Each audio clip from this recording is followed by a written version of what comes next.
So this was the artist space, the original. Not the artist space, but the people who owned it ran an antique barn out here. And these pieces in the cabinet right down here were one of the owner's friend's fathers. Yo, do you see what you have here? All kinds of stuff. Yeah, we're waiting for them to clear everything out, and then we'll go through what they leave. Oh my They were God, going to get a dumpster, yo. and I was like, no, don't get a dumpster. We'll go through it. But yeah, these pieces down here were made by a man who committed suicide. He was the father. Oh, this is why of you the feel that owner's the place friend. is haunted. I don't know if that's why. I just know that there maybe could be some not so happy energy tied to it. But I get grabbed some freaked out pieces coming in and here cleaned at them night off to and shut brought the them lights inside. off. I won't come in here at night if I gotta shut the lights off in here. So we're hoping from basically like, it'll probably be the whole thing open eventually, but we're gonna clear all the shelves out of here once they get their stuff out. And we're gonna open this space up to be an actual party space. We're not gonna have a huge budget to work with it first because we've gotta be really like good by screws, and the cost of lumber right now is so expensive, and I have gotten this far basically on credit. Like I'm $300,000 in debt now. I mean, this property was 240 with closing costs. It's probably closer to 260. But well, here's the crazy thing. I don't ever worry about money because ever since like, I don't know if you know this about me, but I went through like, I was abandoned in 2015. My ex took my life savings, our life savings, and took off to Hawaii with his mistress. And he disappeared, and the state wouldn't give me food stamps. My kids and I, within less than 30 days of his disappearance, my kids and I were locked out of our home, illegally evicted. We lost all of our possessions except for what was in my car. Oh my and God. guess what was in my car? What? A PA system. So I became a DJ. There you go. And that's where my story kind of began. And where did you DJ at though? Dive bars in Burlington at first. And then it was not long, people were like offering to pay me a lot more money to do private parties. And then within like 2 months of saying I was a DJ, I had people offering me like hundreds of dollars to do weddings. Okay. I was just self-taught. I just did it because like, I mean, if good music's good music. This is that slab she was talking about that's out here, this extra patio area. Oh my God, this thing is humongous. It goes all the way to the tree line. So if the you border. can imagine us putting like a pavilion type of thing, Yes. and then down there throwing in like a nice couple of fire pits with some Yes. around it. So our thought is that we could host really beautiful weddings here. And we were hoping to do like a dozen, and Y'all can do 420 smokeouts. we're doing a 420 party. You should come to that. Yes. And you can record. So Y'all can do 420 smokeout parties. This would be the backyard for the actual little venue space, probably where we would have an actual barbecue grill or smoker. And then back over here, you probably don't want to walk too far into it because they left the trees down. Roll your ankle. Don't roll your ankle. Don't worry about it. I'm a big guy. I know how to tumble good. I want to give you some fun facts about cannabis insurance. Did you know that there's only 2 solid companies in the United States that offers property and business cannabis insurance? No. So everybody who gets cannabis insurance, which is supposed to be all of us, we're paying 40% on average more than traditional insurance. Okay. So, Which is raping y'all. Which is raping y'all. Yeah, and when you talk about the social equity that Vermont offered, it's such bullshit because they're offering what, like a couple $1,000s a year that you save, but you're paying so much more than that just for the insurance part. And then if you can't afford that insurance, they expect you to put $10,000 in an escrow account. I'm sorry. So we're offering social equity to people that have a criminal record because of cannabis, to black people and to Hispanic people. Do you think people in those categories Can afford it. typically are going to have 10 grand lying around? Can afford it. I feel like it's a minority percentage of minority people who would have that kind of money laying around. Yes, you know? it's almost impossible for you to get in, and that's why you don't see minorities getting into and it. That's why we're literally opening our opportunities to people who need it. Because like I was love it. blessed in this. I shouldn't have been in this position. Like I grew up dirt poor. I've never had any opportunities in life. I've always been somebody's trash. And like I couldn't imagine that I would have this kind of opportunity. So you bet your ass I'm gonna do whatever I can in my power to open the door for others. Cause like honestly, even if I can just take people for a year in my kitchen, that's all they're gonna need is a year of working under me. Like to be able to have the funding to get their own life. Get their own and stuff. to get their own self started. So you're a door. I'm hoping to have a couple of full-time forever people, like the two girls I have now, Kaylee and Felicia. They're young 20s, and I picked them selectively. They each have qualities that I value deeply, and they both really benefited from a strong female role model, and they both love what I'm doing, so it kind of made sense. But outside of them, yeah, I'm hoping to be kind of a revolving door for people, because there's not enough opportunities out here. This market, minorities deserve to own this market. For real. I'm gonna go all the way back to like fucking. You can go back to prohibition. Oh, I was gonna say go back to like New Orleans. Yes. Okay, and jazz music, when it was taboo, when it was, you know, the typical white family looked at it like that was bad, that was evil, Yeah. and that was what The foundation really of all was this. bringing the cannabis like fluently through American culture at that point in time. So like if any group of people in the U.S., not just Vermont, but in the U.S. deserve to own the cannabis industry, it's minorities. I mean, like specifically. Well, I feel guess like, what, sweetheart? You're a woman. You're a minority. I know. Well, and I grew up really poor in a really rich state. So I say this to my friends too, is I feel like a minority. Like I know I don't like look like one, but like I've never had opportunities either. And like, You're I've a had woman. so many doors slammed in my You're a face, so- woman. You're a minority. Don't even get me Why started on why that. do you think so many women were also part of the movements that changed so much stuff? Yeah. If it wasn't for women in America looking at and breaking away from the stereotypes that they were being fed Yeah. to become bigots, because bigotry is the control mechanism of the racist. The racists have all the fucked up views. They then teach it to other people who then accept those things, and now they have negative connotative They don't views even of other teach it. people. They put it out there in fear. Yeah. Like how marijuana started, just the name. Let's give it something that sounds Spanish. Yes. Because people, you know, white people are afraid of him. Yes. So. But they also make it taught them sound that. Scary. They also taught them that. So Yeah. it's a whole association. See, and I tried to break it with my kids and stuff too. And I think that it's we want to teach our kids better, but we need to do better. Yes. You know, we need to do better as people. I'm still dealing with it as a woman. Actually, just today I had an incident happen, and it's whatever. I guess it's not that big of a deal, but there's this group on Facebook that I moderate. It's the Vermont Growers Group. And there's this guy, Matt, and Matt has a pretty bad reputation amongst women. He's also really well known in the cannabis industry, and a lot of dudes really dude him up. In my eyes, he's the kind of guy that has big man syndrome. I think with my clogs on, we're probably the same height. I think you got a little bit of And you syndrome. sit next to me. I'm a little bit below average height for a female. But like, I'm just saying, like, so there, a few days ago, the owner of the group made it a point to message me and be like, I trust and value your instincts, and I just wanted to let you know that, because like I'll just remove people that are bad eggs from the group, because like in those cannabis groups I'm looking for people that are going to get us blocked, people that are going to get us reported, people that are just going to in general cause issues. So if I personally have somebody come after my business, I'm going to take them out of that group, because I don't want somebody else to have to deal with that, you know, if I'm getting out of it myself. So there was a situation recently where this woman who had no interest whatsoever in going legal, she, you know, not very long ago, all of a sudden was in a yank to go legal. I felt like she was on my coattails. And my issue with her was that she really made things uncomfortable and hard for me and some of my colleagues, because she was offended by everything. And she didn't even... She was a carrot. Barely know... That's literally what her name is. Yeah.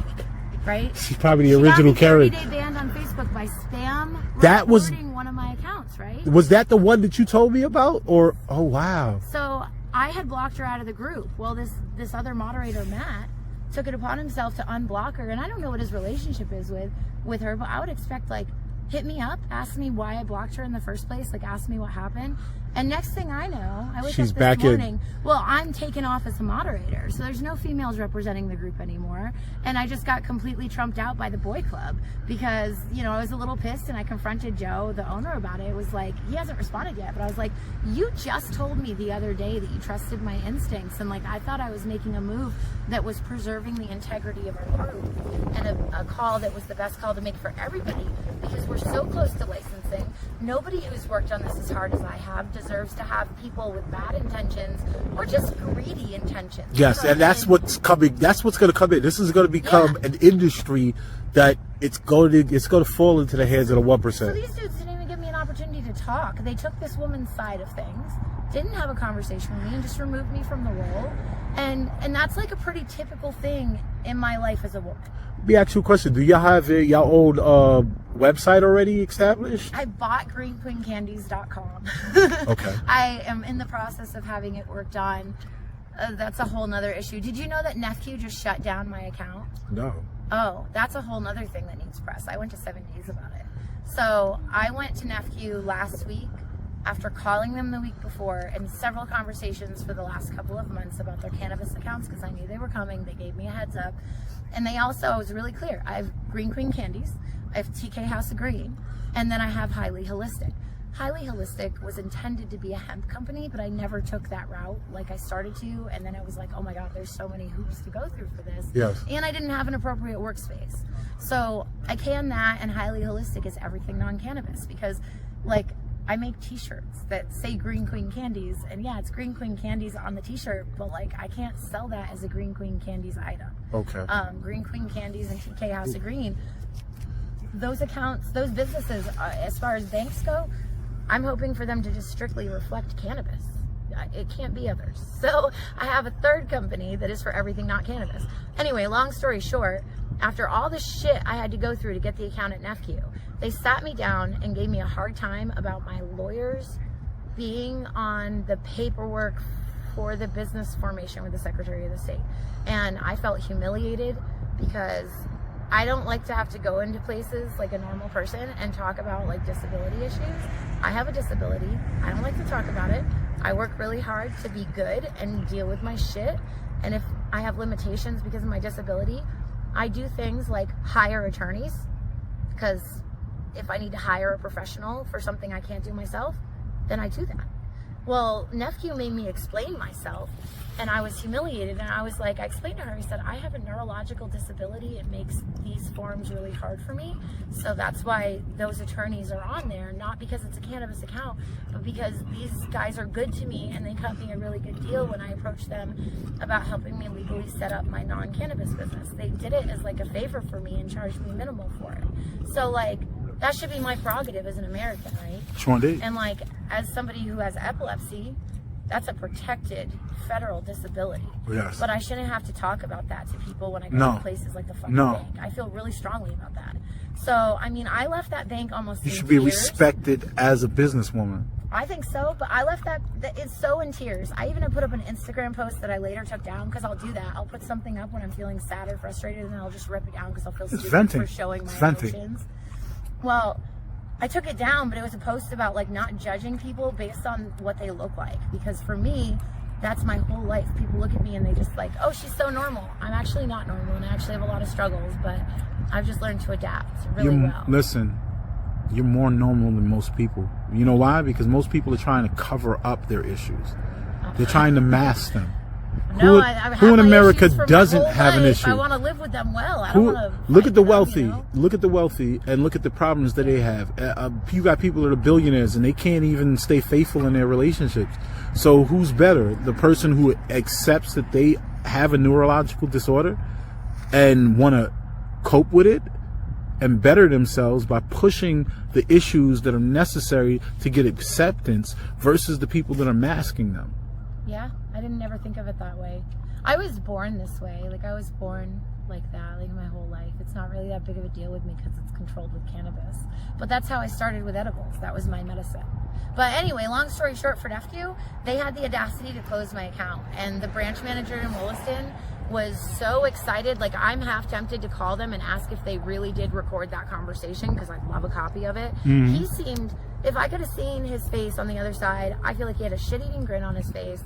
And he was just so proud to let me know that LiQWYD took it upon themselves to do an in-depth search on my small business.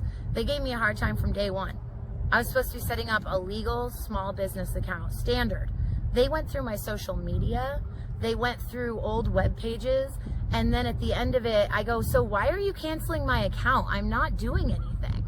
And he goes, oh, well, we found your website. And I must have asked him 4 or 5 times, what website are you talking about? Because to my knowledge, until that point in time, I thought my old website was shut down. And I was having it shut down on purpose, because I decided not to take highly holistic to the cannabis market and to establish a separate cannabis entity.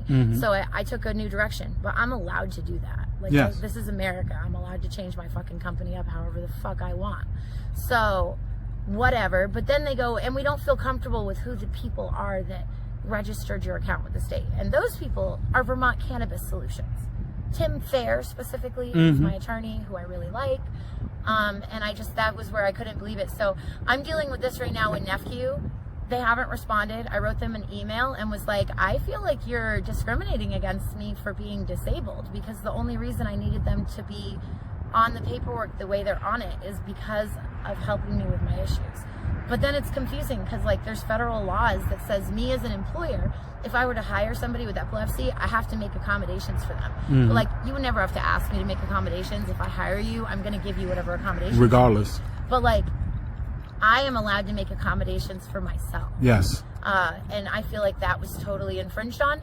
And then my friend Miguel was talking to me about it. He goes, Kelly, you are a white, small business owning woman in the state of Vermont. If this is happening to you, what do you think is happening To anybody minorities? else? I didn't even think of that either. My head didn't even go there. But is he right? Absolutely. 100%. Yeah. So I mean, that's a big issue because VSCCU is merging with Nephew. Nephew's the dominant band.